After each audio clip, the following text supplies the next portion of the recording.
Welcome to today's video. As you can see from the title, the subject is what is LARP and how to get started. So let's dive right in.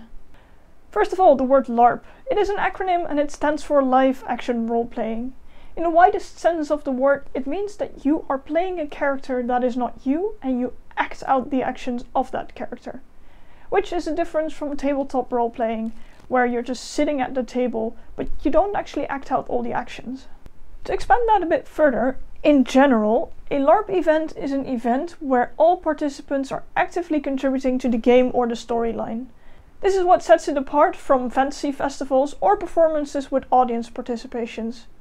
Not everyone is contributing to the same storyline, or they're not playing a character that's different than themselves. I would also argue that the field of people on a festival doing fights with LARP weapons is also not really LARPing. I mean, they're not really building a collective story or playing a character. What they're doing is just that, having a good game with LARP weapons. But to go back to what LARP is, because LARP is being played all over the world and there are so many different variations you can play with, disclaimer incoming, anything I will say in this video will not be true for every LARP. I will be describing more generics, but there will always be LARPs that do not stick to these rules or my interpretations. Feel free to discuss anything I say in the comments below, but please do keep it civil. To still be able to talk about the different kinds of LARPs, I will be categorizing them in 3 groups. Sports LARPs, campaign LARPs, and Nordic LARPs. This is not a perfect categorization, as some LARPs will fall outside of these 3 categories, some LARPs will have overlaps, but again, LARP is so diverse, there is no perfect way to categorize them. But anyway, the first category is sports LARP. These are LARPs with combat as the main focus.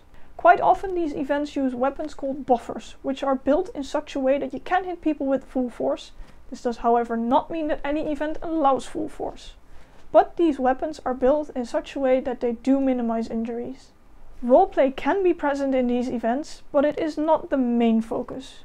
Hence the name. There is a lot of fighting and these are very good sporty events. People will have made characters, and there can be roleplay, often in the form of factions, but combat is the main focus. A good example of this kind of LARP is Dagohir in the US.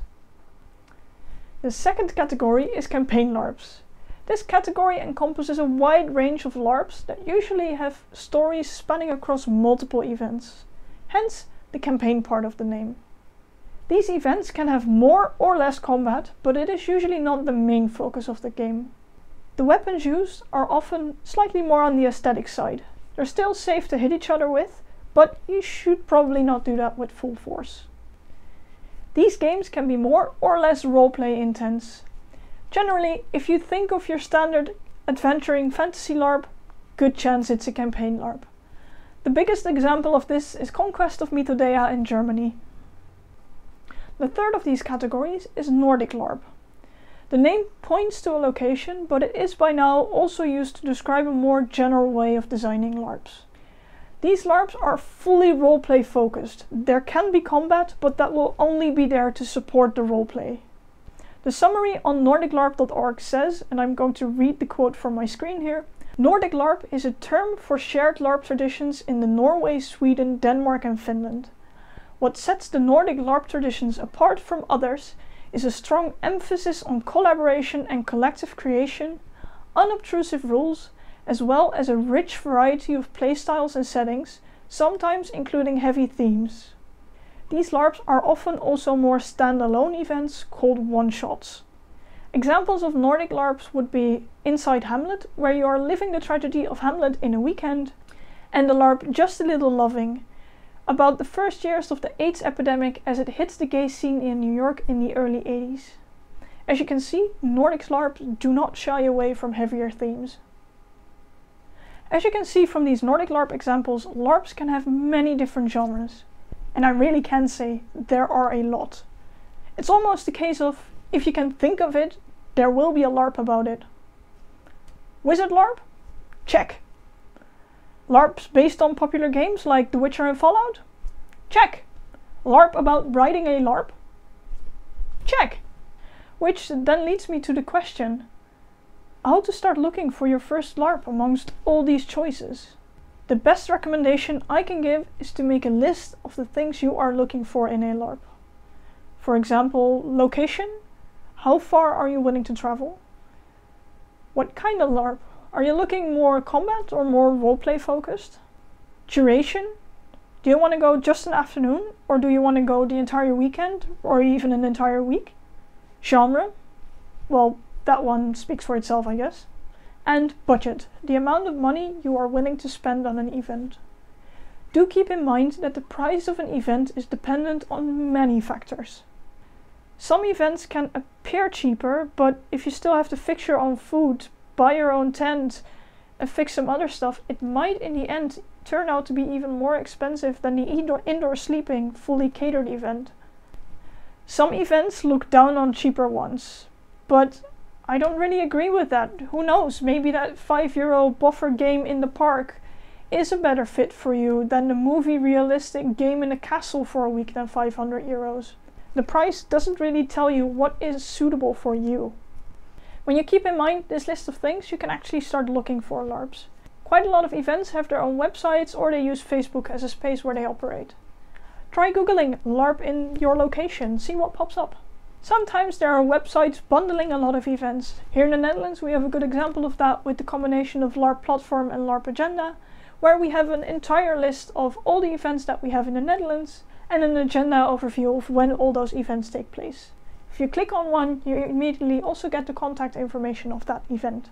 But the Netherlands is not the only one with an overview site like this. In the description down below I will put a link to a Reddit thread where we try to compile as many of these compile sites as possible. But of course, these collection sites will never be fully complete. There will always be new LARPs, very tiny LARPs, or LARPs that just quit. There are Facebook pages or r/LARP where you can ask around to see if there are LARPs in your area that also fit your other criteria. The people there are always appreciative of you at least listing your location, preferred genre, and maybe if you're looking for more or less combat heavy LARPs. Do be a bit wary here. Everyone will of course plug their own LARP as the best for you, sometimes not even looking at the rest of your criteria. But in general, you can get a nice short list of LARPs here. Hopefully with this information you have found a nice short list of LARPs that seem appealing to you. For these LARPs, look into the available information, go to their website. Do you like the setting that they're going to play in? Do you like the options available for play? If there is any one LARP of this that jumps out to you, congratulations, you have found your first LARP you can sign up to. The next step is to start thinking about what you want to play in that LARP, your character, and what costume you want to go with it. But that's a bit much for this video and will be a topic for another time. A last remark that I do want to make is that LARP is a game where there aren't any winning or losing parties. It is a collective story building game. Something going wrong for your character can actually improve the game and make it even more fun. One of the best tips I have gotten was from someone who said, "You don't lose if something happens to your character. You only lose if you had a boring weekend." You might find after your very first weekend that you did not enjoy it as much as you anticipated. That can happen.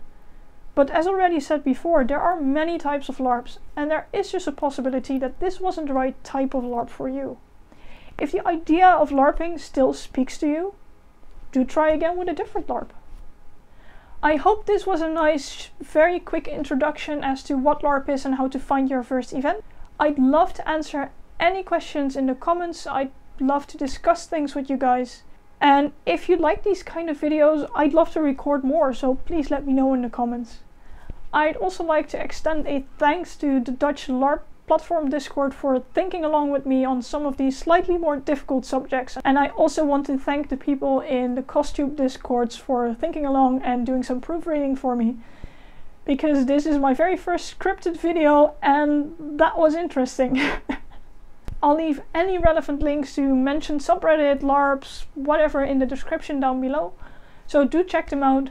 And if you'd like to support me in making more videos, you can subscribe, watch any of my other videos, or support my crafting addiction on Ko-Fi. And with that, thank you guys for watching and see you next time.